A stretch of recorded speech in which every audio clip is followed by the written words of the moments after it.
പ്രാർത്ഥനാ ജീവിതം നയിക്കാൻ ഒരു അച്ഛനാകണമെന്നോ സന്യാസിയാകണമെന്നോ സന്യാസിനിയാകണമെന്നോ ആവശ്യമില്ല. ഇന്ന് അങ്ങനെ ഒരു തെറ്റിദ്ധാരണയുണ്ട്. Spirituality is all about copying and pasting the life of those consecrated people.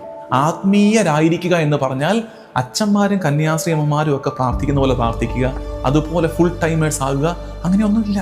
നിങ്ങൾ ആയിരിക്കുന്ന ഇടങ്ങളിൽ നിങ്ങളുടെ സാഹചര്യത്തിന് ഇണങ്ങുന്ന രീതിയിൽ ദൈവവിചാരം ഉണ്ടായിരിക്കുക, ഒരു പ്രാർത്ഥന ഉണ്ടായിരിക്കുക, ഒരു ആലോചന ഉണ്ടായിരിക്കുക, അത്രയൊക്കെ മതി.